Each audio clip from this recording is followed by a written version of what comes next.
La relativité générale et la mécanique quantique sont deux théories qui ont révolutionné le 20e siècle en physique. Jusqu'à aujourd'hui, la relativité générale et la gravitation quantique fonctionnent bien, mais ils sont tous les deux complètement incompatibles. La théorie de la relativité est une théorie des objets très lourds et la gravitation quantique est une théorie des objets infiniment petits.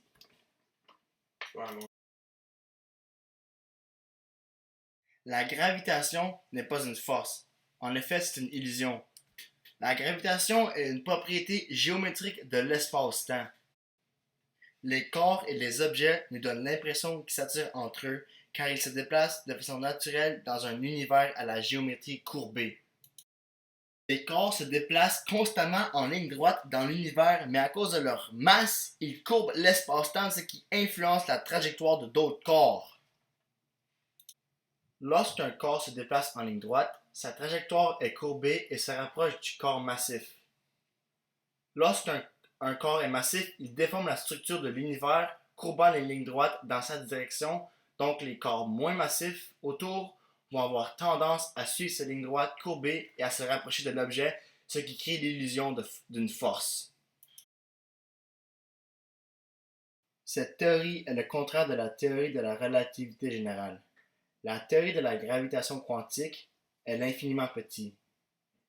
C'est une théorie qui nous aide à comprendre le comportement de la matière au niveau des molécules, des atomes et des particules subatomiques. La mécanique quantique est un ensemble de principes qui décrit comment une force va se comporter au niveau microscopique. Les scientifiques ont élaboré cette théorie car la théorie de la relativité générale n'est pas compatible au niveau microscopique en raison de deux phénomènes de singularité, les trous noirs et les premiers instants du Big Bang. Alors, il ne faut pas arriver au moyen d'unifier ces deux théories, mais plutôt d'appliquer les principes de la mécanique quantique à la relativité générale pour la rendre compatible au niveau microscopique.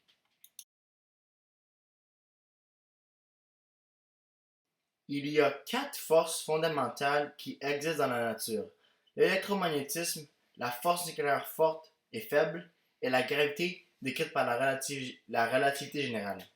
On applique à ces forces les principes de la mécanique quantique pour passer à leur état quantique. Ce processus est la quantification.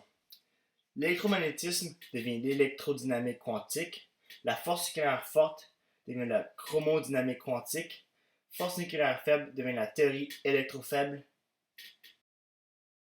Avec les trois premières forces, on peut passer à leur état quantique grâce à des quantums, les bosons du modèle standard des particules. Il y a le photon pour l'électromagnétisme, le gluon pour la force nucléaire forte et le boson WZ pour les forces nucléaires faibles. Mais pour la force de gravité, décrite par la relativité générale, c'est impossible de passer à son état quantique car le modèle standard n'est pas complet. Il n'y a pas de particules boson pour aider la gravité à passer à son état quantique car elle n'est pas compatible au niveau microscopique.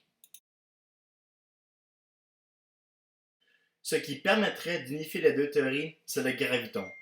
Le graviton est une particule élémentaire hypothétique qui transmettrait la gravité à son état quantique, la gravité quantique. C'est une particule hypothétique car on ne peut pas prouver son existence, mais les scientifiques savent qu'elle doit exister pour réussir à transmettre les principes de la mécanique quantique à la relativité générale.